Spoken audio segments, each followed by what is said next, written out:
ನಮಸ್ಕಾರ, ಅಮೋಘ್ ವಾರ್ತೆಗಳಿಗೆ ಸ್ವಾಗತ. ನಾನು ಸ್ವರ್ಣದಾಸ್. ಮೊದಲಿಗೆ ಹೆಡ್ಲೈನ್ಸ್.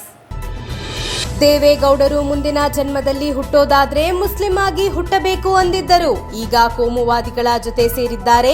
ಬಾಣಾವರದಲ್ಲಿ ಫಲಾನುಭವಿಗಳ ಸಮಾವೇಶದಲ್ಲಿ ಮುಖ್ಯಮಂತ್ರಿ ಸಿದ್ದರಾಮಯ್ಯ ಹೇಳಿಕೆ. ಶಿವಲಿಂಗೇಗೌಡರನ್ನ ಹಲವು ವರ್ಷಗಳಿಂದ ನೋಡಿದ್ದೇನೆ. ವಿಧಾನಸಭೆಯಲ್ಲಿ ಜನರ ಪರವಾಗಿ ಮಾತಾಡಿ ಕೆಲಸ ಮಾಡುವವರು ಶಿವಲಿಂಗೇಗೌಡರು. ಮುಖ್ಯಮಂತ್ರಿ ಸಿದ್ದರಾಮಯ್ಯ ಹೇಳಿಕೆ. ನಾವು ಮಾಡಿದ ಅಭಿವೃದ್ಧಿ ಕೆಲಸಕ್ಕೆ ಸಿಎಂ ಉದ್ಘಾಟನೆ ಮಾಡ್ತಾರೆ. ಇಡೀ ದೇಶದಲ್ಲೇ ಎಲ್ವಿ ಪಾಲಿಟೆಕ್ನಿಕ್ ಕಾಲೇಜನ್ನ ನಂಬರ್ 1 ಸ್ಥಾನಕ್ಕೆ ತರುವೆ. ಮಾಜಿ ಸಚಿವ ಎಚ್.ಡಿ. ರೇವಣ್ಣ ಹೇಳಿಕೆ. ಮತ್ತು ಎಂಸಿಇ ಕಾಲೇಜು ಪ್ರಾಂಶುಪಾಲರ ಹುದ್ದೆಯ ಜಟಾಪಟಿ, ಕೊನೆಗೂ ಸಭೆಯಲ್ಲಿ ಇತ್ಯರ್ಥ. ಡಾಕ್ಟರ್ ಎಜೆ ಕೃಷ್ಣಯ್ಯ ಪ್ರಾಂಶುಪಾಲರಾಗಿ ಆಯ್ಕೆ. ಪ್ರದೀಪ್ ಕಾಲೇಜು ನಿರ್ದೇಶಕರಾಗಿ ನೇಮಕ. ವಾರ್ತೆಗಳ ವಿವರ. ಕೇಂದ್ರ ಬಜೆಟ್ನಲ್ಲಿ ಭದ್ರಾ ಯೋಜನೆಗೆ 5,300 ಕೋಟಿ ರು ಕೊಡೋದಾಗಿ ಹೇಳಿದ್ರು. ಇದುವರೆಗೂ 300 ಕೋಟಿಯನ್ನು ಕೊಟ್ಟಿಲ್ಲ. ಇವರಿಗೆ ನಾಚಿಕೆ ಆಗಲ್ವಾ? ಬಸವರಾಜ ಬೊಮ್ಮಾಯಿ, ಶ್ರೀನಿವಾಸ್ ಪೂಜಾರಿ ಅವರೇ, ನಿಮ್ಮ ನಾಯಕತ್ವದಲ್ಲೇ ಬರ್ತೀವಿ. ನೀವು 5,300 ಕೋಟಿ ಕೊಡಿಸಿ, ನಾವು ನಿಮಗೆ ಶಿರಬಾಗಿ ನಮಸ್ಕಾರ ಮಾಡ್ತೀವಿ ಎಂದು ಮುಖ್ಯಮಂತ್ರಿ ಸಿದ್ದರಾಮಯ್ಯ ಹೇಳಿದರು. ಅರಸೀಕೆರೆ ತಾಲೂಕಿನ ಬಾಣಾವರದಲ್ಲಿ ಫಲಾನುಭವಿಗಳ ಸಮಾವೇಶದಲ್ಲಿ ಮಾತನಾಡುತ್ತಾ, ಇವರು ನೀವು ಸರಿಯಾಗಿ ಕೇಳಿಲ್ಲ ಅಂತಾರೆ. ಇವರು ನಿಮ್ಮ ಪರ ಇರೋರಾ? ಇವರನ್ನ ಸರಿಯಾಗಿ ಅರ್ಥ ಮಾಡ್ಕೊಳ್ಳಿ. 11,495 ಕೋಟಿ ವಿಶೇಷ ಅನುದಾನ ಕೊಡೋದಾಗಿ ಹೇಳಿ ಕಡೆಗೆ ತಿರಸ್ಕಾರ ಮಾಡಿದ್ರು. ಇದು ಅನ್ಯಾಯ ಅಲ್ವೇ? ನಾವು ಸುಮ್ಮನೆ ಇರಬೇಕಾ? ಇದನ್ನ ಕೇಳಿದ್ರೆ ಬಿಜೆಪಿಯವರು ಪ್ರತಿಭಟನೆ ಮಾಡ್ತಾರಲ್ಲ, ಇವರಿಗೆ ಮಾನ ಮರ್ಯಾದೆ ಇದೆಯಾ? ಮಾನ ಮರ್ಯಾದೆ ಇದ್ದಿದ್ರೆ ಕರ್ನಾಟಕಕ್ಕೆ ಅನ್ಯಾಯ ಆಗಲು ಬಿಡ್ತಿರ್ಲಿಲ್ಲ.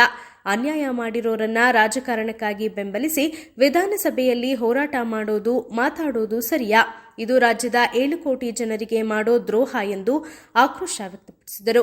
ರಾಜ್ಯದಲ್ಲಿ 27 ಜನ ಸಂಸದರು ಇದ್ದೀರಲ್ಲ, ಯಾಕೆ ಈ ಅನ್ಯಾಯ ಪ್ರಶ್ನೆ ಮಾಡಿಲ್ಲ ಎಂದು ಹೇಳಿದರು. ಸರಿಯಾದ ಫಾರ್ಮೆಟ್ ನಲ್ಲಿ ಕೇಳಲಿಲ್ಲ ನೋಡಿ, ನಾಚಿಕೆ ಆಗಲ್ಲ ಇವ್ರಿಗೆ. ಇವರು ನಿಮ್ಮ ಪರವಾಗಿರೋರ, ನಿಮಗೆ ವಿರುದ್ಧವಾಗಿರೋರ, ಇದನ್ನ ನೀವು ತಿಳ್ಕೋತಿಲ್ಲ. ಅದನ್ನ ಕೊಡ್ಲಿಲ್ಲ, ಇವತ್ತವರು ಕೊಡ್ಲಿಲ್ಲ. ನಮಗೆ ತೆರಿಗೆ ಹಂಚಿಕೆನಲ್ಲಿ ದೊಡ್ಡ ಅನ್ಯಾಯ ಆಯಿತು.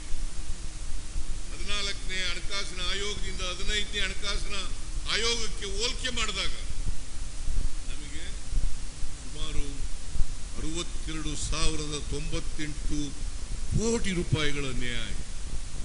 ಅದಲ್ಲದೆ ವಿಶೇಷ ಅನುದಾನ ನಮಗೆ ತೆರಿಗೆ ಕಮ್ಮಿ ಆಗಿದೆ ಅಂತೇಳಿ 15ನೇ ಹಣಕಾಸಿನವರು 5,495 ಕೋಟಿ ರೂಪಾಯಿಗಳನ್ನ ಕೊಡುತ್ತೇವೆ ಅಂತೇಳಿ ವರದಿನಲ್ಲಿ ಹೇಳಿದ್ರು, ಶಿಫಾರಸು ಮಾಡೋದು ವರದಿ. ಅದನ್ನು ಕೊಡಲಿಲ್ಲ. ಬೆಂಗಳೂರಿನ ಪೆರಿಫೆರಲ್ ರಿಂಗ್ ರೋಡ್ಗೆ ಅಂತೇಳಿ 3,000 ಕೋಟಿ ರೂಪಾಯಿಗಳನ್ನ ಶಿಫಾರಸು ಮಾಡಿದ್ರು, ಅದನ್ನು ಕೊಡಲಿಲ್ಲ. 3,000 ಕೋಟಿ ರೂಪಾಯಿಗಳನ್ನ ಬೆಂಗಳೂರಿನ ಕೆರೆ ಅಭಿವೃದ್ಧಿಗೆ ಕೊಡ್ತೀವಿ ಅಂತ ಹೇಳಿದ್ರು, ಅದನ್ನು ಕೊಡಲಿಲ್ಲ. ಒಟ್ಟು 11,495 ಕೋಟಿ ವಿಶೇಷ ಅನುದಾನ ಕೊಡ್ತೇವೆ ಅಂತೇಳಿ ಒಪ್ಕೊಂಡಿದ್ದು, ಶಿಫಾರಸು ಮಾಡಿದ್ದನ್ನ ಶ್ರೀಮತಿ ನಿರ್ಮಲಾ ಸೀತಾರಾಮನ್ ಅವರು ತಿರಸ್ಕಾರ ಮಾಡಿದ್ರು. ನಾವು ಸುಮ್ಮನಿರ್ಬೇಕಾ? ಹೇಳಿ ನೋಡೋಣ, ಸುಮ್ಮನಿರ್ಬೇಕಾ? ಇದು ಅನ್ಯಾಯ ಅಲ್ವಾ? ಅನ್ಯಾಯನೋ ನ್ಯಾಯನೋ? ಇದನ್ನು ಕೇಳಿದ್ರೆ, ಕರ್ನಾಟಕಕ್ಕೆ ಬರಬೇಕಾದಂತ ಹಣವನ್ನ ಕೇಳಿದ್ರೆ ಆ ಭಾರತೀಯ ಜನತಾ ಪಕ್ಷದವರು ಪ್ರತಿಭಟನೆ ಮಾಡ್ತಾರಲ್ಲ, ಇವ್ರಿಗೇನಾದ್ರು ಮಾನ ಮರ್ಯಾದೆ ಏನಾದ್ರು ಇದೆಯಾ? ತೀರ್ಮಾನ ಮಾಡಿ. ಮಾನ ಮರ್ಯಾದೆ ಏನಾದ್ರು ಇದೆಯಾ ಇವರಿಗೆ? ಮಾನ ಮರ್ಯಾದೆ ಇದ್ದಿದ್ರೆ ಕರ್ನಾಟಕಕ್ಕೆ ಅನ್ಯಾಯ ಮಾಡಕ್ಕೆ ಬೆಂಬಲ ಕೊಡ್ತಾ ಇರಲಿಲ್ಲ. ಕೇಂದ್ರ ಸರ್ಕಾರದವರು ಅನ್ಯಾಯ ಮಾಡಿದ್ದಾರೆ. ಕೇಂದ್ರ ಸರ್ಕಾರದ ಪರವಾಗಿ ಮಾತಾಡ್ತಾ ಇರ್ತಕ್ಕಂಥವ್ರು. ನಾನು ಇದನ್ನೇ ಹೇಳಿದೆ ಮಾಧ್ಯಮದವರಿಗೆ, ಯಾರು ಅನ್ಯಾಯ ಮಾಡಿದ್ದಾರೆ ಕರ್ನಾಟಕಕ್ಕೆ, ಆ ಅನ್ಯಾಯವನ್ನ ಬೆಂಬಲಿಸಿ ರಾಜಕಾರಣಕ್ಕೋಸ್ಕರ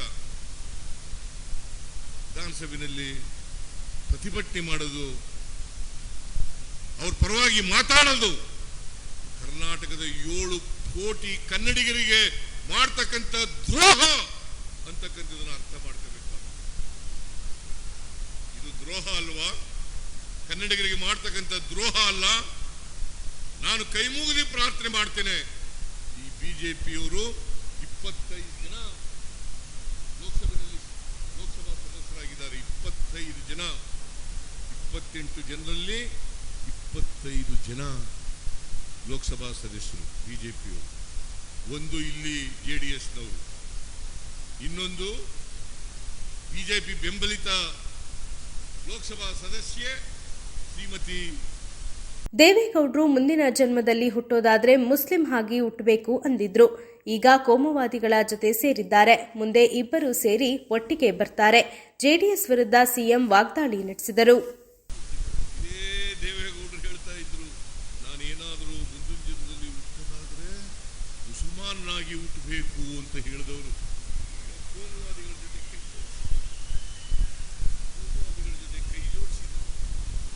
ಯಾವುದೋ ರಾಜಕೀಯ ನಿಲುವೇನಾದ್ರು ಇದೆಯಾ? ಬದ್ಧತೆ ಏನಾದ್ರು ಇದೆಯಾ? ರೈತರ ಮಕ್ಕಳು ಅಂತ ಹೇಳ್ಕೊಳ್ತಕ್ಕಂಥ ಜನ ಭಾರತೀಯ ಜನತಾ ಪಕ್ಷದ ಜೊತೆ ಸೇರ್ಕೊಂಡು ಶಾಮೀಲಾಗಿದ್ದಾರೆ. ಈ ಮುಂದಿನ ಲೋಕಸಭಾ ಚುನಾವಣೆಯಲ್ಲಿ ಇಬ್ಬರು ಒಟ್ಟಿಗೆ ಬರ್ತಾರೆ. ಬೆಂಗಳೂರಿನ ಶಿಕ್ಷಕರ ಕ್ಷೇತ್ರದಲ್ಲಿ ಬಿಜೆಪಿ ಜೆಡಿಎಸ್ ಅಭ್ಯರ್ಥಿಯನ್ನ ನಾವು ಸೋಲಿಸಿದ್ದೇವೆ. ಮುಂದಿನ ಲೋಕಸಭಾ ಚುನಾವಣೆಯಲ್ಲಿ ನಾವು ಕನಿಷ್ಠ 20 ಸ್ಥಾನ ಗೆದ್ದೇ ಗೆಲ್ತೇವೆ. ಹಾಸನದಲ್ಲಿ ಕೂಡ ಅವರು ಯಾರನ್ನೇ ಅಭ್ಯರ್ಥಿ ಮಾಡಲಿ, ಮುಂದಿನ ಚುನಾವಣೆಯಲ್ಲಿ ಅವರನ್ನ ಸೋಲಿಸಿ ನಮ್ಮ ಅಭ್ಯರ್ಥಿ ಗೆದ್ದೇ ಗೆಲ್ತಾರೆಂದು ಹೇಳಿದರು. ಇಬ್ರು ಸೇರಿ ಶಿಕ್ಷಕರ ಕ್ಷೇತ್ರದಲ್ಲಿ ಒಂದೇ ಅಭ್ಯರ್ಥಿಯನ್ನು ಹಾಕಿದ್ರು, ರಂಗನಾಥ್ ಅಡ್ವೊಕೇಟ್. ನಾವು ಪುಟ್ಟಣ್ಣ ಅಂತಕ್ಕಂಥ ಅಭ್ಯರ್ಥಿಯನ್ನ ನಾವು ನಿಲ್ಲಿಸಿದ್ದು, ಅವರಿಬ್ರು ಸೇರಿ ರಂಗನಾಥ್ ಅವರನ್ನ ನಿಲ್ಲಿಸಿದ್ರು. ಆ ರಂಗನಾಥನನ್ನ ಸುಮಾರು 1,500 ಮತಗಳ ಅಂತರದಿಂದ ಸೋಲಿಸಿ ಪುಟ್ಟಣ್ಣ 5ನೇ ಬಾರಿ ವಿಧಾನ ಪರಿಷತ್ತಿಗೆ ಆಯ್ಕೆಯಾಗಿದ್ದಾರೆ.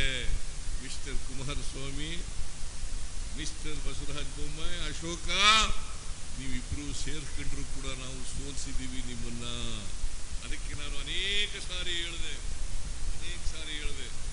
ಮುಂದಿನ ಲೋಕಸಭಾ ಚುನಾವಣೆಯಲ್ಲಿ ಕನಿಷ್ಠ 20 ಸ್ಥಾನಗಳನ್ನ ಗೆದ್ದೇ ಗೆಲ್ತೀವಿ ಅಂತಕ್ಕಂಥ ಮಾತುಗಳನ್ನ ಹೇಳಲಿಕ್ಕೆ ಬಯಸ್ತಾ ಇದ್ದೆ. ಅವರು ಯಾರನ್ನೇ ಇಬ್ರು ಜೊತೆಯಾಗಿ ಹಾಕಿದ್ರು ಕ್ಯಾಂಡಿಡೇಟ್ ಅನ್ನ, ಬಿಜೆಪಿ ಅವರ ನಿಂತ್ಕೊಳ್ಳಿ, JDSನವರೇ, ಮೋಸ್ಟ್ ಲೈಕ್ಲಿ JDSನವರೇ ನಿಲ್ಲದು. JDS ಮತ್ತೆ ಬಿಜೆಪಿ ಅಭ್ಯರ್ಥಿಯನ್ನ ಮುಂದಿನ ಚುನಾವಣೆಯಲ್ಲಿ ಸೋಲಿಸಿ ಕಾಂಗ್ರೆಸ್ನ ಅಭ್ಯರ್ಥಿ 100ಕ್ಕೆ 100 ಗೆದ್ದೇ ಗೆಲ್ತಾರೆ. ಶಿವಲಿಂಗೇಗೌಡರನ್ನ ಹಲವು ವರ್ಷಗಳಿಂದ ನೋಡಿದ್ದೇನೆ. ಶಿವಲಿಂಗೇಗೌಡ ಅಂತವರು ವಿಧಾನಸಭೆಯಲ್ಲಿ ಇರಬೇಕು. ವಿಧಾನಸಭೆಯಲ್ಲಿ ಜನರ ಪರವಾಗಿ ಮಾತನಾಡಿ ಕೆಲಸ ಮಾಡುವವರು ಶಿವಲಿಂಗೇಗೌಡರು ಎಂದು ಮುಖ್ಯಮಂತ್ರಿ ಸಿದ್ದರಾಮಯ್ಯ ಹೇಳಿದರು. ಕಾರ್ಯಕ್ರಮದಲ್ಲಿ ಮಾತನಾಡಿದ ಅವರು, ಎತ್ತಿನಹೊಳೆ ಯೋಜನೆ ಶಂಕುಸ್ಥಾಪನೆ ಕಾರ್ಯಕ್ರಮ ನಡೆದಾಗ ಶಿವಲಿಂಗೇಗೌಡರು ಒಬ್ಬರೇ ಬಂದಿದ್ದರು. ಕುಮಾರಸ್ವಾಮಿಗೂ ಆಹ್ವಾನ ಇತ್ತು, ಆದರೆ ಬಂದಿರಲಿಲ್ಲ. ನೀರು ಬರೋದೇ ಇಲ್ಲ ಅಂತ ಕುಮಾರಸ್ವಾಮಿ ಹೇಳಿದ್ದರು. ಮಣ್ಣಿನ ಮಕ್ಕಳೇ ಎತ್ತಿನಹೊಳೆ ಯೋಜನೆ ವಿರೋಧಿಸಿದ್ದರು. ನಾವು ಮಣ್ಣಿನ ಮಕ್ಕಳು ಅಂತ ಹೇಳ್ಕೊಳ್ತಾರೆ. ನಾವ್ಯಾರ ಮಕ್ಕಳು? ಶಿವಲಿಂಗೇಗೌಡ, ರಾಜಣ್ಣ, ನಾನು ರೈತರ ಮಕ್ಕಳಲ್ವಾ? ನಾವು ರೈತರ ಮಕ್ಕಳೇ ಎಂದು ಹೇಳಿದರು. ಎತ್ತಿನಹೊಳೆ ಪ್ರಾಜೆಕ್ಟ್ ಅರಸೀಕೆರೆಗೆ ಬರ್ತಾ ಇರಲಿಲ್ಲ. ಇದೇ JDSನವರು ವಿರೋಧ ಮಾಡಿದ್ರು. ಕುಮಾರಸ್ವಾಮಿ ಅವರು ಚಿಕ್ಕಬಳ್ಳಾಪುರದಲ್ಲಿ ಎತ್ತಿನಹೊಳೆ ಪ್ರಾಜೆಕ್ಟ್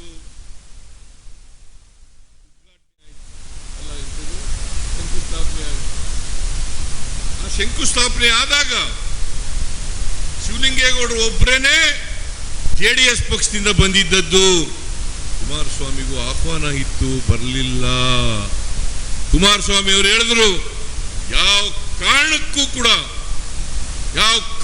ಕೂಡ ಎತ್ತಿನಹೊಳೆ ಪ್ರಾಜೆಕ್ಟು ಜಾರಿಯಾಗಲ್ಲ ಇರ್ತಕ್ಕಂಥ ಮಾತುಗಳನ್ನ ಅನೇಕ ಸಾರಿ ಹೇಳಿದ್ದಾರೆ.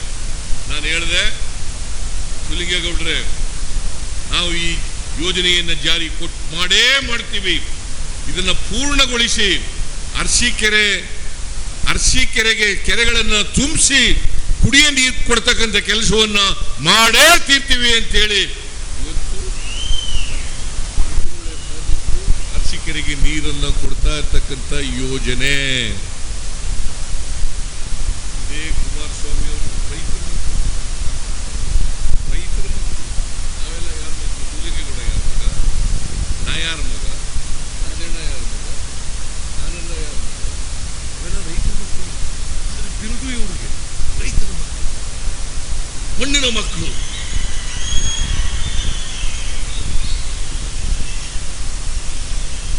ಮಣ್ಣಿನ ಮಕ್ಕಳು. ಈ ಮಣ್ಣಿನ ಮಕ್ಕಳೇ ಎತ್ತಿನಹೊಳೆ ಯೋಜನೆಯನ್ನು ವಿರೋಧ ಮಾಡಿದವರು. ಇನ್ನು ಒಂದೆರಡು ವರ್ಷಗಳಲ್ಲಿ ಎತ್ತಿನಹೊಳೆ ಯೋಜನೆಯನ್ನು ಪೂರ್ಣಗೊಳಿಸಿ ಅರಸೀಕೆರೆಗೆ ನೀರನ್ನ ಕೊಟ್ಟೇ ತೀರ್ತೀವಿ. ಯಾರು ಕೂಡ ಇದರ ಬಗ್ಗೆ ಸಂಶಯ ಪಟ್ಟಿರಬೇಕಾದಂತ ಅಗತ್ಯ ಇಲ್ಲ. ನಾವು ಮಾಡಿದ ಅಭಿವೃದ್ಧಿ ಕೆಲಸಕ್ಕೆ ಮುಖ್ಯಮಂತ್ರಿ ಸಿದ್ದರಾಮಯ್ಯ ಬಂದು ಟೇಪ್ ಕತ್ತರಿಸಿ ಉದ್ಘಾಟನೆ ಮಾಡ್ತಾರೆ. ಸರ್ಕಾರಿ ಪ್ರಾಥಮಿಕ ಶಾಲೆಗಳನ್ನ ಮುಚ್ಚುವ ಸ್ಥಿತಿಗೆ ಈ ಸರ್ಕಾರ ತಂದಿದೆ. ಮಾಜಿ ಪ್ರಧಾನಿ ಎಚ್ ಡಿ ದೇವೇಗೌಡರು ಓದಿದ ಶ್ರೀಮತಿ ಎಲ್ವಿ ಸರ್ಕಾರಿ ಪಾಲಿಟೆಕ್ನಿಕ್ ಕಾಲೇಜನ್ನು ರಾಜ್ಯ ಮತ್ತು ದೇಶದಲ್ಲೇ ನಂಬರ್ 1 ಸ್ಥಾನಕ್ಕೆ ತರುವ ನಿಟ್ಟಿನಲ್ಲಿ ಕೆಲಸ ಮಾಡಲಾಗುವುದು ಎಂದು ಮಾಜಿ ಸಚಿವ ಎಚ್ ಡಿ ರೇವಣ್ಣ ಭರವಸೆ ನೀಡಿದರು. ಡೈರಿ ವೃತ್ತದಲ್ಲಿರುವ ಶ್ರೀಮತಿ ಎಲ್ವಿ ಸರ್ಕಾರಿ ಪಾಲಿಟೆಕ್ನಿಕ್ 75ನೇ ವರ್ಷದ ಅಮೃತ ಮಹೋತ್ಸವ ಹಾಗೂ ಹಳೆಯ ವಿದ್ಯಾರ್ಥಿ ಮತ್ತು ಕ್ರೀಡಾ ಸಂಘದ ಸಮಾರೋಪ ಸಮಾರಂಭವನ್ನು ಜ್ಯೋತಿ ಬೆಳಗುವುದರ ಮೂಲಕ ಉದ್ಘಾಟಿಸಿ ಮಾತನಾಡಿದ ಅವರು, ಈ ದೇಶಕ್ಕೆ ಸ್ವಾತಂತ್ರ್ಯ ಬಂದು 75 ವರ್ಷಗಳಾದರೂ ಉತ್ತಮವಾದ ಶಿಕ್ಷಣ ಮತ್ತು ಮೂಲಭೂತ ಸೌಕರ್ಯ ಕೊಡುವಲ್ಲಿ ಸಂಪೂರ್ಣ ಶಿಕ್ಷಣ ಕೊಡುವಲ್ಲಿ ಸರ್ಕಾರವು ಸಂಪೂರ್ಣವಾಗಿ ವಿಫಲವಾಗಿದೆ. ಎಚ್ ಡಿ ಕುಮಾರಸ್ವಾಮಿ ಅವರು 2007ರಲ್ಲಿ ಸಿಎಂ ಆಗಿದ್ದ ಕಾಲದಲ್ಲಿ ಸಭೆ ಮಾಡಿ ಒಂದು ಉತ್ತಮ ನಿರ್ಧಾರ ತೆಗೆದುಕೊಂಡರು. ದೇಶಕ್ಕೆ ಸ್ವಾತಂತ್ರ್ಯ ಬಂದು ಇಷ್ಟು ವರ್ಷವಾದರೂ ಅನೇಕ ತಾಲೂಕು ಕೇಂದ್ರದಲ್ಲಿ ಇನ್ನೂ ಪಿಯು ಕಾಲೇಜ್ ಇಲ್ಲ. ಎಚ್ ಡಿ ಕುಮಾರಸ್ವಾಮಿ ಕಾಲದಲ್ಲಿ ಅನೇಕ ಕಾಲೇಜು ಕೊಡಲಾಯಿತು. ನಾನು ಇಂಧನ ಮಂತ್ರಿಯಾಗಿದ್ದಾಗ ಹಾಸನಕ್ಕೆ 500 ಕಂಪ್ಯೂಟರ್ ಕೊಡಿಸಲಾಯಿತು. ಕುಮಾರಸ್ವಾಮಿ ಅವರ ಆಡಳಿತದಲ್ಲಿ ಶೈಕ್ಷಣಿಕಕ್ಕೆ ಹೆಚ್ಚಿನ ಪ್ರೋತ್ಸಾಹ ಕೊಡಲಾಯಿತು. ಈಗಿನ ಕಾಂಗ್ರೆಸ್ ಸರ್ಕಾರಕ್ಕೆ ನಾಚಿಕೆಯಾಗಬೇಕು. ಒಬ್ಬ ಟೀಚರ್ ನೇಮಕ ಮಾಡಲು ಇನ್ನೂ ಆಗಿಲ್ಲ. ನಮ್ಮ ಅವಧಿಯಲ್ಲಿ ಖಾಸಗಿ ಕಾಲೇಜುಗಳಲ್ಲಿ ಸಿಗದ ಸೌಲಭ್ಯವನ್ನು ಹಾಸನದ ಸರ್ಕಾರಿ ಇಂಜಿನಿಯರಿಂಗ್ ಕಾಲೇಜಿನಲ್ಲಿ ತರಿಸಲಾಗಿದೆ. ಮೊಸಳೆ ಹೊಸಳ್ಳಿ ಮತ್ತು ಹಾಸನದ ಕಾಲೇಜು ಮುಚ್ಚಲು ಪ್ರಯತ್ನ ನಡೆದು ಎಚ್ ಡಿ ಕುಮಾರಸ್ವಾಮಿ ಉಳಿಸಿ 224 ಕ್ಷೇತ್ರದಲ್ಲೂ ಕಾಲೇಜ್ ಇರಲೇಬೇಕು. ಅದಕ್ಕೆ ಮೂಲಭೂತ ಸೌಕರ್ಯ ಇರಲೇಬೇಕೆಂದು ಸೂಚಿಸಿದರು. ನಮ್ಮ ಆಡಳಿತದಲ್ಲಿ ಈ ಜಿಲ್ಲೆಯಲ್ಲಿ 20 ಕಾಲೇಜ್ ಮಾಡಿಕೊಡಲಾಯಿತು. ಪ್ರಸ್ತುತದಲ್ಲಿ ಶಿಕ್ಷಣಕ್ಕೆ ಹೆಚ್ಚು ಒತ್ತು ಕೊಡಬೇಕೆಂದು ರಾಜ್ಯ ಸರ್ಕಾರಕ್ಕೆ ನನ್ನ ಒತ್ತಾಯವಾಗಿದೆ. ಯಾವ ಅಪರಾಧ ಮಾಡದಿದ್ದರೂ ನನ್ನ ಮೇಲೆ 3 ತರಹದ ತನಿಖೆ ಮಾಡಿದರು. ರಾಜ್ಯ ಸರ್ಕಾರವು ಆರೋಗ್ಯಕರ ಚಿಂತನೆ ಮಾಡದೆ ಹೋದರೆ ಈಗಿರುವ ಎಲ್ಲ ಸರ್ಕಾರಿ ಪ್ರಾಥಮಿಕ ಶಾಲೆಗಳು ಬಾಗಿಲು ಮುಚ್ಚುವ ಪರಿಸ್ಥಿತಿ ಬರುತ್ತದೆ ಎಂದು ಹೇಳಿದರು. 4800ನ ಶಿಕ್ಷಕರ ನೇಮಕ ಮಾಡಿದ್ದು ಕುಮಾರಸ್ವಾಮಿ ಬಿಟ್ಟರೆ ಯಾರೂ ಮಾಡಿಲ್ಲ. ಬೇಕಾದ್ರೆ ಘಂಟಾಘೋಷವಾಗಿ ಹೇಳ್ತೀನಿ. ಬೇಕಾದ್ರೆ 2800 PU ಕಾಲೇಜ್ ಲೆಕ್ಚರರ್ಸ್. ಅವತ್ತು ಬಿಲ್ಡಿಂಗ್, ಒಂದೊಂದು ಬಿಲ್ಡಿಂಗ್ ಕಾಲೇಜ್ಗೆ 2 ಕೋಟಿ 3 ಕೋಟಿ ಕೊಟ್ಟಿದ್ದೀನಿ ನಾನು. ಹಾಸನ ಜಿಲ್ಲೆ ಒಂದರಲ್ಲಿ ಹೇಳಿ ರಾಜಕೀಯವಾಗಿ ಯಾರು ಇದ್ರೆ 5000 ಕೋಟಿ ಬಿಲ್ಡಿಂಗ್ಗೆ ಕೊಟ್ಟಿದ್ದೀನಿ ಹಾಸನ ಜಿಲ್ಲೆ ಒಂದರಲ್ಲಿ. ಇವತ್ತು ಉದಾಹರಣೆಗೆ 60 ಕೋಟಿ ರೂಪಾಯಿ ಇವತ್ತು ಇಂಜಿನಿಯರಿಂಗ್ ಕಾಲೇಜಿಗೆ ಕೊಟ್ಟೆ. ನಾನೇ PWD ಮಂತ್ರಿ ಇದ್ದೆ. ಸೆಕೆಂಡ್ ಫೇಸಲ್ಲಿ ಮತ್ತೆ 60 ಕೋಟಿ ಕೊಟ್ಟೆ. ಮೊನ್ನೆ 14 ತಿಂಗಳು ಕುಮಾರಸ್ವಾಮಿ ಅವರಿದ್ದಾಗ ಇದೇ ಥರ ಕಾಲೇಜು ಇಂಡಿಯಾ ದೇಶದಲ್ಲಿ ಪ್ರೈವೇಟ್ ಕಾಲೇಜು ಇಲ್ಲ, ಆ ಥರ ಮಾಡಿಟ್ಟಿದ್ದೀವಿ ನಾವಿಲ್ಲಿ ಪಕ್ಕದಲ್ಲಿ. ಇವತ್ತು ಇಂಜಿನಿಯರಿಂಗ್ ಕಾಲೇಜು ಇವತ್ತು ಅದಕ್ಕೆ ಈ ಸರ್ಕಾರ ನಾಚಿಕೆ ಆಗಬೇಕಾಗುತ್ತೆ. ಒಂದು ಟೀಚರ್ಸ್ ಅಪಾಯಿಂಟ್ ಮಾಡೋಕ್ಕೆ ಏನ್ರಿ ಇವರು ಅಪ್ಪನ ಮನೆ ಗಂಟು ಹೋಗೋದೇನ್ರಿ? ಆ ಕಾಲೇಜಲ್ಲಿ ಆ ಸ್ಟ್ರೆಂತ್ ಮೇಲೆ ಇವತ್ತು ಟೀಚರ್ಸ್ ಅಪಾಯಿಂಟ್ ಮಾಡೋಕ್ಕಾಗಿದೆಯಾ? ಯಾರು ಮಕ್ಕಳು ಓದ್ತಾರೆ ಇಲ್ಲಿ?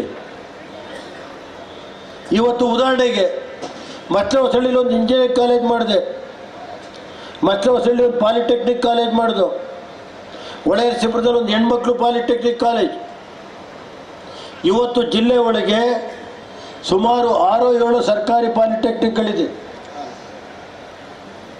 4 ಯಾಕ್ರಿ? ಇಲ್ಲೇ 6 ಪಾಲಿಟೆಕ್ನಿಕ್ ಸರ್ಕಾರಿ ಪಾಲಿಟೆಕ್ನಿಕ್ ಇದೆ. ಇವತ್ತು ಈ ಪಾಲಿಟೆಕ್ನಿಕ್ ಹಿಂದ್ಗಡೆ ಸುಮಾರು 5 ಕೋಟಿ ರೂಪಾಯಿ ಕೊಟ್ಟೆ ನಾನೇ ಮಂತ್ರಿ ಇದ್ದಂಥ ಕಾಲದಲ್ಲಿ ಆ ಬಿಲ್ಡಿಂಗ್ ಕಟ್ಟಿದ್ದೀವಲ್ಲ ಇದ್ರ ಹಿಂದ್ಗಡೆ ಅದು ಮತ್ತು ರಿಪೇರಿಗೆಲ್ಲ ಸೇರಿ ಅದಕ್ಕೆ 1 ಕೋಟಿ ಕೊಟ್ಟಿದ್ದೀನಿ ರಿಪೇರಿಗೆ, ಮತ್ತು 5 ಕೋಟಿ ರೂಪಾಯಿ ಕೊಟ್ಟು ಕೆಳಗಡೆ ನೆಲಕ್ಕೆಲ್ಲ ಈಗ ಟೈಲ್ಸ್ ಹಾಕಿ ಇದಿರಬೇಕು ನನಗೆ ಗೊತ್ತಿದ್ದಂಗೆ ರಿಪೇರಿ. ಮತ್ತು ಇದಲ್ದಲೆ ಇಡೀ ರಾಷ್ಟ್ರದಲ್ಲಿ ಏನು ಕೋರ್ಸ್ ಇದ್ದೋ ಅಷ್ಟು ಕೋರ್ಸನ್ನು ಸುಮಾರು 18-19 ಕೋರ್ಸ್ ಕೊಡಿಸ್ತೆ ಅಲ್ಲಿಗೆ. ಆ ಕೋರ್ಸ್ಗಳನ್ನ ಇವತ್ತು ನಾನು ಇನ್ನೊಂದು 6 ತಿಂಗಳಿದ್ರೆ 18 ಕೋರ್ಸ್ಗಳನ್ನ ಅವತ್ತು ನಾನು ಓಪನ್ ಮಾಡಿಸಿವೆ. ಯಾವ್ಯಾವ ಕೋರ್ಸ್ಗಳು ಬೇಕು ಅಂತ ಕೂತ್ಕೊಂಡು ನಾನೇ ಬಡವ್ರ ಮಕ್ಕಳಿಗೆ ಏನು ಮಾಡ್ತಾರೆ ಇವರು ಯಾವುದೋ ಬೇಕಿಲ್ದೋದ ಕೋರ್ಸ್ಗಳು. ಉದಾಹರಣೆಗೆ ಬೆಂಗಳೂರಿನಲ್ಲಿ ಮೈಸೂರು ಮಹಾರಾಜರು KR ಸರ್ಕಲ್ ಒಂದು ಕಾಲೇಜ್ ಇತ್ತು, ಅದಕ್ಕೆ 2 ಕೋರ್ಸು, ಯಾವ ಸಿವಿಲ್ ಇಲ್ಲ, ಮೆಕ್ಯಾನಿಕಲ್ ಇಲ್ಲ, ಎಲೆಕ್ಟ್ರಿಕಲ್ ಇಲ್ಲ, ಕಂಪ್ಯೂಟರ್ ಇಲ್ಲ, ಒಂದು ಟೆಕ್ಸ್ಟೈಲು, ಇನ್ನೊಂದು ಎಂಥದ್ದು ಕೋರ್ಸ್. ಯಾರು ನಮ್ಮ ಇಂಜಿನಿಯರ್ ಇದ್ದರೆ 2 ಇತ್ತು ಕೋರ್ಸು. ಅವ್ಯಾವ ಒಟ್ಟಿಗೆಟ್ಟಿಂದ ಹೋದ್ರೆ ಮಕ್ಕಳು ಬಡವರ ಮಕ್ಕಳು ನಾವು ಅಲ್ಲಿ ಓದಬೇಕು. ಅವತ್ತು ನಾನೊಂದು ನಿರ್ಣಯ ಮಾಡಿದೆ, ಕುಮಾರಸ್ವಾಮಿ ಅವ್ರಿಗೆ ಹೇಳಿ ಅಲ್ಲಿ ಸುಮಾರು 60 ಕೋಟಿ ರೂಪಾಯಿ ಕೊಟ್ಟು ನಾವು ಇವತ್ತು ಸುಮಾರು 8-9 ಕೋರ್ಸ್ ಮಾಡಿದೆ. ಇವತ್ತು ಹಾಸನದಲ್ಲಿಲ್ಲ ಕೋರ್ಸು, ಮಸ್ಲೆ ಹೊಸಳ್ಳಿಲಿದೆ. ಮಸ್ಲೆ ಹೊಸಳ್ಳಿ ಕಾಲೇಜ್ ಪಾಲಿಟೆಕ್ನಿಕ್ಕು ಮುಚ್ಚಬೇಕು, ಇಂಜಿನಿಯರಿಂಗ್ ಕಾಲೇಜ್ನು ಮುಚ್ಚಬೇಕು ಅಂತ ಭಾರಿ ಪ್ರಯತ್ನ ಪಟ್ಟು ಇವತ್ತು 60 ಕೋಟಿ ರೂಪಾಯಿ ಬಿಲ್ಡಿಂಗ್ ಮಸ್ಲೆ ಹೊಸಳ್ಳಿಲಿದೆ, 15 ಕೋಟಿ ರೂಪಾಯಿ ಪಾಲಿಟೆಕ್ನಿಕ್ ಬಿಲ್ಡಿಂಗ್ ಇದೆ. ಅದಕ್ಕೇನಾದ್ರು ಆ ಕಾಲೇಜ್ ಮುಚ್ಚಂಗೆ ನೋಡ್ಕೊಂಡಂತ ಯಾರು ಒಬ್ಬ ವ್ಯಕ್ತಿ ಇದ್ದರೆ ಅದು ಕುಮಾರ್ ಅಂತ ಹೇಳ್ಬೇಕಾಯ್ತು, ನಾವು ಸ್ಮರಿಸ್ಬೇಕಾಯ್ತು. ಆ ಮಕ್ಕಳಿಗೆ ಒಂದು ವಿದ್ಯಾದಾನ ಮಾಡಿದಂಥ ವ್ಯಕ್ತಿ ಯಾರು ಇದ್ದರೆ ಅದು ಕುಮಾರ್. ನಾನು ಮಾಡೋದು ಬೇರೆ ವಿಷಯ, ಅದಕ್ಕೆ ಸಹಕಾರ ಕೊಡೋರು ಬೇಕಾಗುತ್ತೆ ನಮಗೆ. ಇವತ್ತು ಉದಾಹರಣೆಗೆ ತಿಪ್ಟೂರಲ್ಲಿ ಕಾಲೇಜ್ ಇತ್ತ, ಅರಸೀಕೆರೆಯಲ್ಲಿ ಕಾಲೇಜ್ ಇತ್ತ. ಇವತ್ತು ಕುಮಾರಸ್ವಾಮಿ ಬರೋವರೆಗೆ ತಿಪ್ಟೂರು ಕಾಲೇಜ್ ಇಲ್ಲ, ಮಂಗಳೂರಲ್ಲಿ ಪ್ರಥಮ ದರ್ಜೆ ಕಾಲೇಜ್ ಇಲ್ಲ, ಬೆಳಗಾಮಲ್ಲಿ ಇರಲಿಲ್ಲ, ಡಿಸ್ಟಿಕ್ ಹೆಡ್ ಕ್ವಾರ್ಟರ್ಸಲ್ಲೇ ಎಲ್ಲ ನಾವು ಒಂದು ಕುಮಾರಸ್ವಾಮಿ ಒಂದು ನಿರ್ಣಯ ಮಾಡಿದ್ರು, 224 ಕ್ಷೇತ್ರದಲ್ಲೂ ಕಾಲೇಜ್ ಇರಲೇಬೇಕು. ನನಗೆ ಸಂಬಂಧ ಇಲ್ಲ, 224 ವಿಧಾನಸಭಾ ಕ್ಷೇತ್ರದಲ್ಲೇ ಕಾಲೇಜ್ ಇರಲೇಬೇಕು. ಅದಕ್ಕೆ ಮೂಲಭೂತ ಸೌಕರ್ಯ ಏನಿದೆ ಕೊಡಬೇಕು. ಇವತ್ತೇನಾಗಿದೆ, ಈ ಸರ್ಕಾರ ನಾಚಿಕೆ ಆಗುತ್ತೆ. ಈ ಸಂದರ್ಭದಲ್ಲಿ ಕ್ಷೇತ್ರದ ಶಾಸಕ HP Swaroop, Shrimati LV polytechnic ಕಾಲೇಜಿನ ಪ್ರಾಂಶುಪಾಲರಾದ SP Veena, registrar S Vijayashree, Smriti Mandara aluminium association ಅಧ್ಯಕ್ಷ HS ಜಗದೀಶ್, ಸಂಸ್ಥಾಪಕ ಅಧ್ಯಕ್ಷ ಮೇಜರ್ ವೆಂಕಟೇಶ್, ಸಿವಿಲ್ ವಿಭಾಗಾಧಿಕಾರಿ D ಕುಮಾರ್, ಉಪನ್ಯಾಸಕರಾದ ಲೋಕೇಶ್, ಡಾ BV ಮಧು, HP ಚಂದನ್, ನಟರಾಜು, ಪಾಂಡುರಂಗ, ಜವರಪ್ಪ, ಸತ್ಯನಾರಾಯಣ್, ಅರುಣ್ ದಾಸ್, CJ ಪ್ರಕಾಶ್, ನಾಗರಾಜು, ಹನುಮಂತರಾಯ್, ಕಾಳೇಗೌಡ, ಆನಂದ್ ಪೂಜಾರ್ ಉಪಸ್ಥಿತರಿದ್ದರು. ಪ್ರತಿಷ್ಠಿತ ಮಲೆನಾಡು ತಾಂತ್ರಿಕ ಶಿಕ್ಷಣ ಸಂಸ್ಥೆಯ ಪ್ರಾಂಶುಪಾಲರ ಹುದ್ದೆಗಾಗಿ ಕಳೆದ ಹಲವಾರು ದಿನಗಳಿಂದ ನಡೆಯುತ್ತಿದ್ದ ಜಟಾಪಟಿಗೆ ಶಿಕ್ಷಣ ಸಂಸ್ಥೆಯ ಅಧ್ಯಕ್ಷರಾದ ಅಶೋಕ್ ಹಾರನಹಳ್ಳಿ ನೇತೃತ್ವದಲ್ಲಿ ಸಭೆ ನಡೆಸಿ ಡಾ AJ ಕೃಷ್ಣಯ್ಯ ಅವರು ಪ್ರಾಂಶುಪಾಲರಾಗಿ ಮುಂದುವರೆದರೆ ಪ್ರದೀಪ್ ಅವರು ಕಾಲೇಜಿನ ನಿರ್ದೇಶಕ ಸ್ಥಾನ ಕೊಡುವ ಮೂಲಕ ಇತ್ಯರ್ಥ ಮಾಡಿ ಸುಖಾಂತ್ಯ ಕಂಡಂತಾಗಿದೆ. MCE ಕಾಲೇಜು ಶಿಕ್ಷಣ ಸಂಸ್ಥೆಯ ಆಡಳಿತ ಕಚೇರಿಯಲ್ಲಿ ಆಡಳಿತ ಮಂಡಳಿ ಸಭೆ ಬಳಿಕ ಸುದ್ದಿಗಾರರೊಂದಿಗೆ ಅಶೋಕ್ ಹಾರನಹಳ್ಳಿ ಮಾತನಾಡಿ, ಮಲೆನಾಡು ಕಾಲೇಜಿನ ಪ್ರಾಂಶುಪಾಲ ಹುದ್ದೆಗೆ ಸಂಬಂಧಪಟ್ಟಂತೆ ಕೆಲ ಸಮಸ್ಯೆ ಎದುರಾಗಿತ್ತು. ಪ್ರಾಂಶುಪಾಲರ ನಿವೃತ್ತಿ ನಂತರ ಪ್ರದೀಪ್ ಅವರು ತಾತ್ಕಾಲಿಕವಾಗಿ ಪ್ರಾಂಶುಪಾಲರ ಜವಾಬ್ದಾರಿ ಹೊಂದಿದ್ದರು. ಆದರೆ ಕೃಷ್ಣಯ್ಯ ಅವರು ಜ್ಯೇಷ್ಠತೆಯ ಆಧಾರದ ಮೇಲೆ ತಮಗೆ ಪ್ರಾಂಶುಪಾಲರ ಹುದ್ದೆ ನೀಡುವಂತೆ ಕೇಳಿದ್ದರು ಹಾಗೂ ಸರ್ಕಾರವೂ ಕೂಡ ಅವರ ಮನವಿ ಪುರಸ್ಕರಿಸುವಂತೆ ಸೂಚನೆ ನೀಡಿದ ಹಿನ್ನೆಲೆಯಲ್ಲಿ ಕೃಷ್ಣಯ್ಯ ಅವರಿಗೆ ಪ್ರಾಂಶುಪಾಲರ ಜವಾಬ್ದಾರಿ ನೀಡಲಾಗಿತ್ತು. ಇದನ್ನು ಪ್ರಶ್ನಿಸಿ ಪ್ರದೀಪ್ ನ್ಯಾಯಾಲಯಕ್ಕೆ ಹೋಗಿದ್ದರು. ಈ ಹಿನ್ನೆಲೆಯಲ್ಲಿ ಇಂದು ಇಬ್ಬರೊಟ್ಟಿಗೂ ಪರಸ್ಪರ ಸಮಾಲೋಚನೆ ನಡೆಸಿ ಕೊನೆಯದಾಗಿ ಕೃಷ್ಣಯ್ಯ ಅವರೇ ಪ್ರಾಂಶುಪಾಲರಾಗಿ ಮುಂದುವರಿಯಲು ಪ್ರದೀಪ್ ಅವರು ಒಪ್ಪಿಗೆ ಸೂಚಿಸಿದ್ದು, ಪ್ರದೀಪ್ ಅವರಿಗೆ ಕಾಲೇಜಿನಲ್ಲಿ ನಿರ್ದೇಶಕರ ಸ್ಥಾನ ನೀಡಲಾಗಿದೆ. ಇಬ್ಬರು ಕಾಲೇಜಿನ ಅಭಿವೃದ್ಧಿಗೆ ಒಮ್ಮತದಿಂದ ಕಾರ್ಯನಿರ್ವಹಿಸುವ ಭರವಸೆ ನೀಡಿದ್ದಾರೆ ಎಂದರು. ಮಲೆನಾಡು ಇಂಜಿನಿಯರಿಂಗ್ ಕಾಲೇಜಿನ ಪ್ರಾಂಶುಪಾಲರ ಹುದ್ದೆಯ ಸಮಸ್ಯೆ ಕೆಲವು ದಿನಗಳಿಂದ ಎಲ್ಲ ಕಡೆ ಕೇಳಿಬರ್ತಾ ಇತ್ತು. ಇಂದಿನ ಪ್ರಾಂಶುಪಾಲರ ನಿವೃತ್ತಿ ಹೊಂದ ಮೇಲೆ ಪ್ರದೀಪ್ ಅವರು ತಾತ್ಕಾಲಿಕವಾಗಿ ಆ ಜವಾಬ್ದಾರಿಯನ್ನು ವಹಿಸ್ಕೊಂಡಿದ್ದರು. ಆಗ ನಮ್ಮ ಪ್ರೊಫೆಸರ್ ಆದಂಥ ಕೃಷ್ಣಯ್ಯ ಅವರು ನನಗೂ ಅರ್ಹತೆ ಇದೆ, ನಾನು ನಿವೃತ್ತಿ ಅಂಚಿನಲ್ಲಿರೋದ್ರಿಂದ ನನ್ನನ್ನು ಪರಿಗಣಿಸಿ ಅಂತ ಹೇಳಿದರು. ಸರ್ಕಾರದವರು ಸಹ ಕೃಷ್ಣಯ್ಯನವರ ಮನವಿಯನ್ನು ಪರಿಶೀಲಿಸಿ ಅಂತ ಹೇಳಿದ ಕಾರಣ ನಾವು ಕೃಷ್ಣಯ್ಯನವರನ್ನು ಆ ಜವಾಬ್ದಾರಿಯನ್ನು ಕೊಟ್ಟಿದ್ವಿ.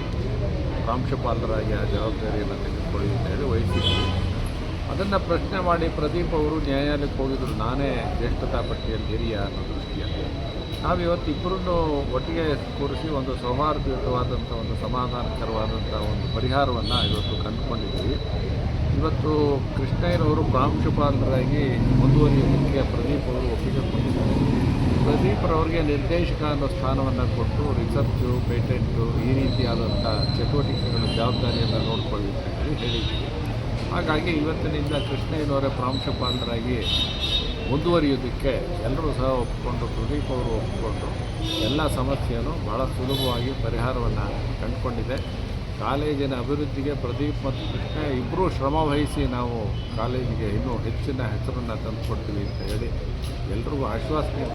ಎಂಸಿಇ ಕಾಲೇಜು ನೂತನ ಪ್ರಾಂಶುಪಾಲ ಡಾಕ್ಟರ್ ಎಜೆ ಕೃಷ್ಣಯ್ಯ ಅವರು ಮಾತನಾಡಿ, ಮಲೆನಾಡು ಕಾಲೇಜಿನ ಪ್ರಾಂಶುಪಾಲರ ಹುದ್ದೆಗೆ ಸಂಬಂಧಿಸಿದಂತೆ ಅಧ್ಯಕ್ಷರು ಹಾಗೂ ಆಡಳಿತ ಮಂಡಳಿ ಸದಸ್ಯರ ಸಭೆಯಲ್ಲಿ ಸಮಸ್ಯೆಯನ್ನ ಸುಲಲಿತವಾಗಿ ಬಗೆಹರಿಸಿದ್ದು, ಆಡಳಿತ ಮಂಡಳಿ ನೀಡಿರುವ ಜವಾಬ್ದಾರಿಯನ್ನು ಪ್ರಾಮಾಣಿಕ ಹಾಗೂ ನಿಷ್ಠೆಯಿಂದ ಅವರ ಸಹಕಾರದೊಟ್ಟಿಗೆ ನಿರ್ವಹಿಸುತ್ತೇನೆ ಹಾಗೂ ನಿರ್ದೇಶಕರಾಗಿ ನೇಮಕವಾಗಿರುವ ಪ್ರದೀಪ್ ಅವರೊಟ್ಟಿಗೆ ಸೇರಿ ಕಾಲೇಜಿನ ಅಭಿವೃದ್ಧಿಗೆ ಶ್ರಮಿಸುತ್ತೇನೆ. ಜವಾಬ್ದಾರಿ ನೀಡಿದ ಆಡಳಿತ ಮಂಡಳಿ ಹಾಗೂ ನನ್ನ ಪರ ನಿಂತ ಎಲ್ಲ ಸಂಘ ಸಂಸ್ಥೆಗಳಿಗೂ ಅಭಿನಂದನೆ ಸಲ್ಲಿಸುತ್ತೇನೆ ಎಂದರು. ಒಂದು ಪ್ರಾಂಶುಪಾಲರ ಹುದ್ದೆಯ ವಿಚಾರವಾಗಿ ನಮ್ಮ ಮಾನ್ಯ ಅಧ್ಯಕ್ಷರಾದಂಥ ಅಶೋಕ್ ಹಾರ್ನಳ್ಳಿ ಅವರ ಒಂದು ಅಧ್ಯಕ್ಷತೆಯಲ್ಲಿ ಕಾರ್ಯದರ್ಶಿಯವರು ಮತ್ತು ಇತರ ಎಲ್ಲ ಉಪಾಧ್ಯಕ್ಷರು, ಹಿರಿಯ ಎಲ್ಲ ಆಡಳಿತ ಮಂಡಳಿಯ ಸದಸ್ಯರ ಒಂದು ಸಮ್ಮುಖದಲ್ಲಿ ನಮ್ಮ ಅಧ್ಯಕ್ಷರಾದಂಥ ಅಶೋಕ್ ಹಾರ್ನಳ್ಳಿ ಅವರು ಈ ಒಂದು ಸಮಸ್ಯೆಯನ್ನು ಸುಲಲಿತವಾಗಿ ಬಗೆಹರಿಸಿದ್ದಾರೆ. ಸೊ ಏನು ಅಧ್ಯಕ್ಷರ ಒಂದು ಆದೇಶದ ಮೇರೆಗೆ ಆಡಳಿತ ಮಂಡಳಿ ಏನು ಜವಾಬ್ದಾರಿ ಕೊಡುತ್ತೆ ಅದನ್ನು ನಾನು ಪ್ರಾಮಾಣಿಕತೆ ನಿಷ್ಠೆಯಿಂದ ನಾನು ಕೆಲಸ ಮಾಡ್ತೀನಿ. ಅವರ ಒಂದು ಸಹಕಾರದಿಂದ ಮತ್ತು ಏನು ನಮ್ಮ ಪ್ರದೀಪ್ ಅವರು ಡೈರೆಕ್ಟರಾಗಿ ಹೊಸದಾಗಿ ನೇಮಕ ಆಗಿದ್ದಾರೆ, ಅವರು ನಾನು 2 ಜನ ಸೇರಿ ಈ ಕಾಲೇಜಿನ ಒಂದು ಉನ್ನತಿಗಾಗಿ, ಈ ಕಾಲೇಜಿನ ಅಭಿವೃದ್ಧಿಗಾಗಿ, ಈ ನಮ್ಮ ಕಾಲೇಜು ರಾಷ್ಟ್ರ ಮತ್ತು ಅಂತಾರಾಷ್ಟ್ರ ಮಟ್ಟದಲ್ಲಿ ಒಂದು ಖ್ಯಾತಿಯನ್ನು ಪಡೆದಿದೆ.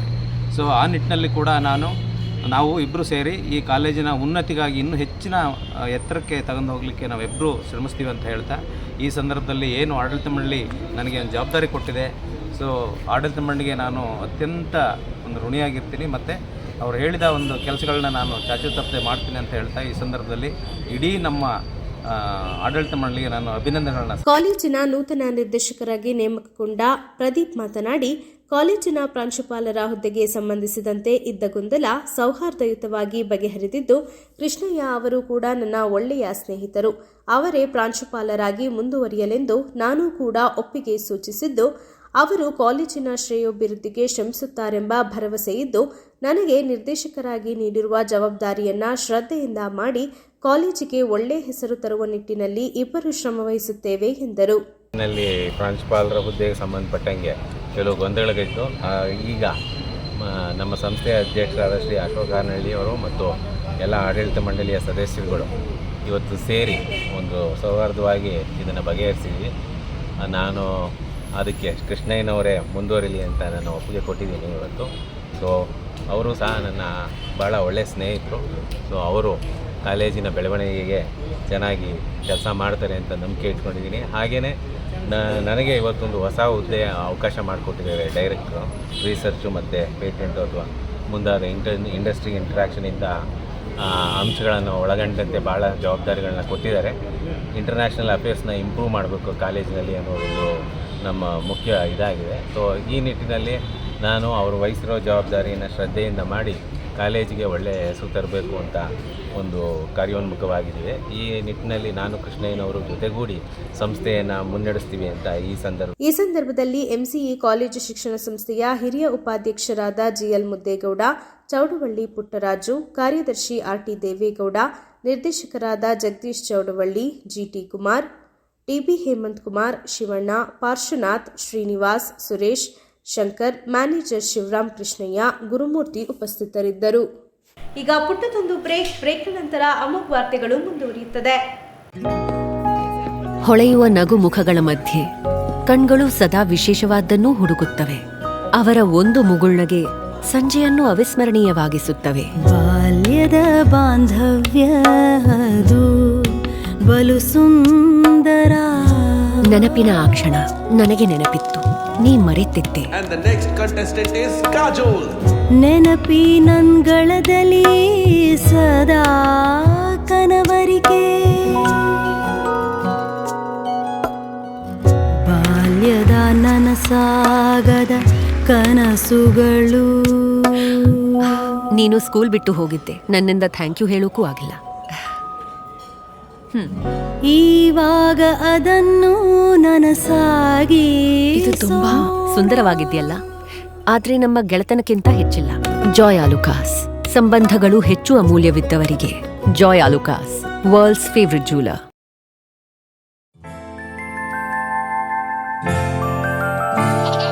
ನಗುವಿರಲಿ ಮನೆಯಲ್ಲಿ, ಮಗುವಿರಲಿ ಮಡಿಲಲ್ಲಿ, ತುಂಬಿರಲಿ ಸಂತಸ ಎಲ್ಲೆಲ್ಲೂ. ಹರಡುತ್ತಿರಿ ಸಂತಸ ಮನ ಮನೆಯಲ್ಲಿ, ಸಂತಸವಿರಲಿ ಮನೆಯಲ್ಲಿ, ಮಗುವಿರಲಿ ಮಡಿಲಲ್ಲಿ, ತುಂಬಿರಲಿ ಸಂತಸ ಎಲ್ಲೆಲ್ಲೂ. ಸಂತಸ IVF ಮತ್ತು ಎಂಟು ಸರ್ಜರಿ ಸೆಂಟರ್, ಹಾಸನ ಮತ್ತು Mysuru. Bhima jewellers fabulous Feb ಕೊಡುಗೆಗಳು ಫೆಬ್ರವರಿ 2ರಿಂದ 29ರವರೆಗೆ. ಈಗ ಪಡೆಯಿರಿ ಚಿನ್ನ ಮತ್ತು ಬೆಳ್ಳಿ ಆಭರಣಗಳ ಮೇಕಿಂಗ್ ಶುಲ್ಕದ ಮೇಲೆ 70% ವರೆಗಿನ ರಿಯಾಯಿತಿ ಮತ್ತು ವಜ್ರದ ಖರೀದಿಯ ಮೇಲೆ ₹7,000 ಇನ್ಸ್ಟೆಂಟ್ ಕ್ಯಾಶ್ ಬ್ಯಾಕ್ ಪ್ರತಿ ಕ್ಯಾರೆಟ್. ಜೊತೆಗೆ 3 ಲಕ್ಷ ಮೌಲ್ಯದವರೆಗೆ ಉಚಿತ ಗಿಫ್ಟ್ ಕಾರ್ಡ್ ಪಡೆಯಿರಿ. ಅಷ್ಟೇ ಅಲ್ಲ, ಪ್ರತಿ ಗ್ರಾಂ ಹಳೆ ಚಿನ್ನದ ವಿನಿಮಯದ ಮೇಲೆ ಹೆಚ್ಚುವರಿ ₹100 ಪಡೆಯಿರಿ. ನಮ್ಮ ಎಲ್ಲಾ ಮಳಿಗೆಗಳಲ್ಲಿ ಲಭ್ಯ. ಷರತ್ತುಗಳ ಅನ್ವಯ. ಪರಿವರ್ತನಾ ಅಕಾಡೆಮಿ ನಮ್ಮ ಹಾಸನ ನಗರದಲ್ಲಿ ಕಳೆದ 2 ವರ್ಷಗಳಿಂದ ನೀಟ್ ಹಾಗೂ ಸಿಇಟಿ ಪರೀಕ್ಷೆಗಳಲ್ಲಿ ಅತ್ಯಂತ ವಿಶ್ವಾಸಾರ್ಹ ಫಲಿತಾಂಶವನ್ನ ನೀಡುತ್ತಿರುವ ನಮ್ಮ ಹೆಮ್ಮೆಯ ತರಬೇತಿ ಸಂಸ್ಥೆ ಪರಿವರ್ತನಾ ಅಕಾಡೆಮಿಯಲ್ಲಿ ಪ್ರಸ್ತುತ ದ್ವಿತೀಯ ಪಿಯುಸಿ ವಿಜ್ಞಾನ ಪರೀಕ್ಷೆಯನ್ನ ಎದುರಿಸುತ್ತಿರುವ ವಿದ್ಯಾರ್ಥಿಗಳಿಗೆ ಮಾರ್ಚ್ ತಿಂಗಳಿನಲ್ಲಿ ಕ್ರ್ಯಾಶ್ ಕೋರ್ಸ್ ಪ್ರಾರಂಭವಾಗಲಿದೆ. ಸ್ಪರ್ಧಾತ್ಮಕ ಪರೀಕ್ಷೆಗಳಲ್ಲಿ ಉತ್ತಮ ಶ್ರೇಯಾಂಕವನ್ನ ಪಡೆಯುವಲ್ಲಿ ಯಶಸ್ವಿಯಾಗುವಂತೆ ತರಬೇತಿಯನ್ನ ನೀಡಲಾಗುವುದು. ವಿಶಿಷ್ಟ ಕೌಶಲ್ಯವುಳ್ಳ ಉಪನ್ಯಾಸಕರಿಂದ ತರಬೇತಿ ನೀಡಲಾಗುವುದು. ಮಾರ್ಚ್ 18ರಿಂದ ಏಪ್ರಿಲ್ 19ರವರೆಗೆ ಸಿಇಟಿ ಕ್ರ್ಯಾಶ್ ಕೋರ್ಸ್ ಹಾಗೂ ಮಾರ್ಚ್ 18ರಿಂದ ಮೇ 4ರವರೆಗೆ ನೀಟ್ ಕ್ರ್ಯಾಶ್ ಕೋರ್ಸ್ ತರಬೇತಿಗಳು ಇರುತ್ತವೆ. ಹೆಣ್ಣು ಮಕ್ಕಳು ಹಾಗೂ ಗಂಡು ಮಕ್ಕಳಿಗೆ ಪ್ರತ್ಯೇಕವಾದ ಹಾಸ್ಟೆಲ್ ಸೌಲಭ್ಯವಿರುತ್ತದೆ. ಹಾಸನ ನಗರದ ವಿದ್ಯಾರ್ಥಿಗಳಿಗೆ ಬಸ್ ಸೌಲಭ್ಯವಿರುತ್ತದೆ. ಪರೀಕ್ಷೆಗಳ ನಂತರವೂ ಸಹ ವಿದ್ಯಾರ್ಥಿಗಳು ಬಯಸಿದ ಕಾಲೇಜುಗಳಲ್ಲಿ ಪ್ರವೇಶಾತಿ ಪಡೆಯುವವರಿಗೆ ವಿದ್ಯಾರ್ಥಿಗಳಿಗೆ ಮಾರ್ಗದರ್ಶನ ನೀಡಲಾಗುವುದು. ಉತ್ತಮ ಫಲಿತಾಂಶ ಹಾಗೂ ಉಜ್ವಲ ಭವಿಷ್ಯಕ್ಕಾಗಿ ಸಂಪರ್ಕಿಸಿ ಪರಿವರ್ತನಾ ಅಕಾಡೆಮಿ, ಗೌರಿಕೊಪ್ಲು ಮುಖ್ಯ ರಸ್ತೆ, ವಿದ್ಯಾನಗರ, ಹಾಸನ. ಮೊಬೈಲ್ ಸಂಖ್ಯೆ 9019433089 ಮತ್ತು 9008637477 ಹಾಗೂ 08172796705. Day home furniture and interior, ಹಾಸನದ ಅತಿ ದೊಡ್ಡ ಫರ್ನಿಚರ್ ಶೋರೂಮ್. ನಿಮ್ಮ ಕನಸಿನ ಮನೆಯ ಅಂದವನ್ನ ಹೆಚ್ಚಿಸಲು ಹಾಗೂ ಆರಾಮದಾಯಕ ಪೀಠೋಪಕರಣಗಳು ಉತ್ಕೃಷ್ಟ ಗುಣಮಟ್ಟದಲ್ಲಿ ಲಭ್ಯ. ವಿವಿಧ ವಿನ್ಯಾಸದ ಡೈನಿಂಗ್ ಟೇಬಲ್ಗಳು, ಮ್ಯಾಟ್ರೆಸ್ಗಳು, corner sofa, recliner sofa, wooden sofa, ಹಲವು ಮಾದರಿಯ ಕಾಟ್ಗಳು, ವಾರ್ಡ್ರೋಬ್ಗಳು, ಡ್ರೆಸ್ಸಿಂಗ್ ಟೇಬಲ್ಗಳು, ಇನ್ನು ಹಲವಾರು ವೆರೈಟಿಯ ಫರ್ನಿಚರ್ಗಳು ದೊರೆಯುತ್ತವೆ. ಭೇಟಿ ಕೊಡಿ D home furniture and interior, opposite district stadium, Salagame road, Hassan. Phone numbers 8156989111, 9562955026 ಮತ್ತು 9633152552.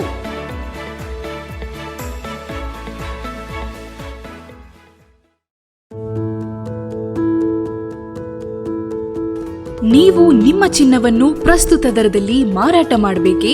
ನೀವು ನಿಮ್ಮ ಗಿರವಿ ಇಟ್ಟಿರುವ ಚಿನ್ನವನ್ನು ಬಿಡಿಸಲು ಹಣ ಬೇಕೇ? ಹಿಂದೆ ಕರೆ ಮಾಡಿ ಸ್ಕಂದ ಗೋಲ್ಡ್ ಕಂಪನಿ. 7996089960.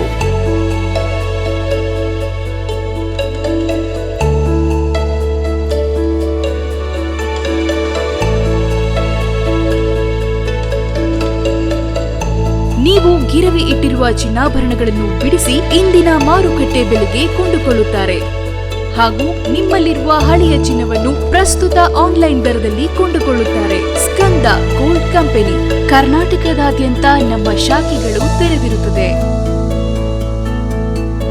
ಸ್ಕಂದ gold company city bus stand ಹತ್ತಿರ, ಎವಿಕೆ ಕಾಲೇಜ್ ರಸ್ತೆ, ಇಂಡಿಯನ್ ಬ್ಯಾಂಕ್ ಪಕ್ಕ, ಹಾಸನ. ಹಿಂದೆ ಕರೆ ಮಾಡಿ 7996089960. ಮತ್ತೊಮ್ಮೆ ಅಮೋಘ ವಾರ್ತೆಗಳಿಗೆ ಸ್ವಾಗತ. ಸರ್ಕಾರದ ಕುರಿತು ಟೀಕೆ ಮಾಡಿದ್ದ ಅನಂತ್ ಕುಮಾರ್ ಹೆಗಡೆ ಅವರಿಗೆ ಸರ್ಕಾರಿ ನೌಕರರು ಯಾರಾದರೂ ಸಂಬಳ ಕೊಟ್ಟಿಲ್ಲ ಎಂದು ಹೇಳಿದ್ದಾರಾ? ಸಂವಿಧಾನ ಬದಲಾಯಿಸೋದಕ್ಕೆ ನಾವು ಅಧಿಕಾರಕ್ಕೆ ಬಂದಿರೋದಂತ ಹೇಳೋ ಇವರು ಲೋಕಸಭಾ ಸದಸ್ಯರಾಗಲು ಲಾಯಕ ಎಂದು ಸಿಎಂ ಸಿದ್ದರಾಮಯ್ಯ ಪ್ರಶ್ನಿಸಿದರು. ಯಾರಾದರೂ ಸಂಬಳ ಕೊಟ್ಟಿಲ್ಲ ಅಂತ ಹೇಳಿದಾರಾ? ಯಾರಾದರೂ ಈ ಸರ್ಕಾರದಲ್ಲಿ ಸಂಬಳ ಕೊಟ್ಟಿಲ್ಲ ಅಂತ ಹೇಳಿದ್ದಾರಾ? ನಂಬರ್ 1. ನಂಬರ್ 2, ಅನಂತ್ ಕುಮಾರ್ ಹೆಗ್ಡೆ ಈ ಸಂವಿಧಾನನೇ ನಾವು ಅಧಿಕಾರಕ್ಕೆ ಬಂದಿರೋದೇ ಈ ಸಂವಿಧಾನ ಬದಲಾವಣೆ ಮಾಡೋಕ್ಕೆ ಅಂತ ಬಂದವರು. ಅವರು ಲೋಕಸಭಾ ಸದಸ್ಯರಾಗಕ್ಕೆ ಲಾಯಕ? ಹೇಳಿ ನೋಡೋಣ. ಅಂಥವ್ರು ಇಂಥ ಹೇಳಿಕೆ ಕೊಟ್ಟರೆ ಇದಕ್ಕೆ ಯಾವ ಕಿಮ್ಮತ್ತು ಇರ್ತದೆ? ಹೇಳಪ್ಪ. ಮಿನಿಸ್ಟರ್ ಆಗಿದ್ದಾಗ ಹೇಳಿದ್ದದು, ನಾವು ಅಧಿಕಾರಕ್ಕೆ ಬಂದಿರೋದೇ ಸಂವಿಧಾನ ಬದಲಾವಣೆ ಮಾಡಲಿಕ್ಕೆ. ಅಬ್ರಹಾಂ ಲಿಂಕನ್ ಏನು ಹೇಳಿದ್ರು ಗೊತ್ತಾ ನಿಮಗೆ? ಸಂಸತ್ತು ಮತ್ತು ನ್ಯಾಯಾಲಯಗಳು ಜನರೇ ಮಾಲೀಕರು. ಅವಕ್ಕೆ ಜನರು ಸಂವಿಧಾನ ಕಿತ್ತೊಗಿರಿ ಅಂತ ಹೇಳೋದಲ್ಲ, ಜನರು ಹೇಳಬೇಕಾಗಿರೋದು ಯಾರು ಸಂವಿಧಾನವನ್ನು ತಿರುಚ್ತಾರೆ ಅವ್ರನ್ನೇ ಕಿತ್ತೆಸಿರಿ ಅಂತ ಹೇಳಿರೋದು. ಯಾರು ಹೇಳಿರೋದು ಇದನ್ನು? Abraham Lincoln. ಏನಾಗಿದ್ರು ಇವರು? ಅಮೆರಿಕದ ಅಧ್ಯಕ್ಷರಾಗಿದ್ದಂಥವ್ರು. ಅವ್ರು ಹೇಳಿರ್ತಕ್ಕಂಥದ್ದು ಗೊತ್ತಾಯ್ತಾ? ಅವ್ರಿಗೆ ಸಂವಿಧಾನದ ಬಗ್ಗೆ ಗೌರವ ಇಲ್ಲದಿದ್ದವರು ಲೋಕಸಭಾ ಸದಸ್ಯರಾಗಲಿಕ್ಕೆ ಲಾಯಕ?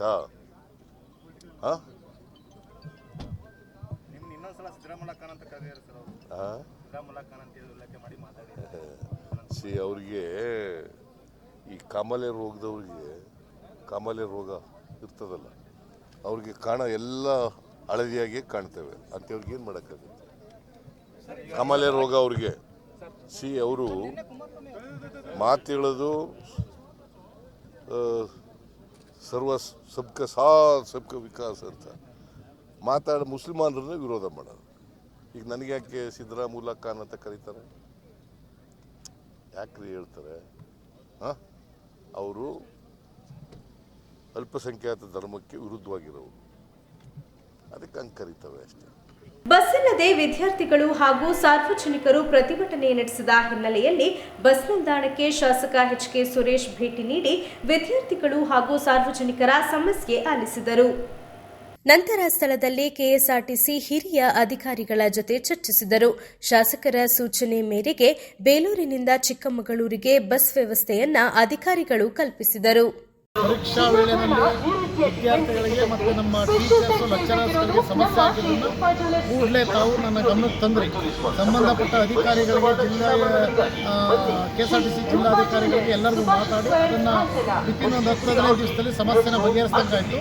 ಅದು ಶಾಶ್ವತ ಪರಿಹಾರ ಅಲ್ಲ, ಶಾಶ್ವತವಾಗಿ ಏನು ಎಲ್ಲರ ಬೇಡಿಕೆ ಇರತಕ್ಕಂಥದ್ದು. ಪ್ರತಿನಿತ್ಯ 8 ಗಂಟೆಗೆ ಬೇಲೂರು ಡಿಪೋಯಿಂದ ಬಸ್ ಚಿಕ್ಕಮಗಳೂರು ಹೋಗಬೇಕು ಅಂತಕ್ಕಂಥದ್ದಿದೆ.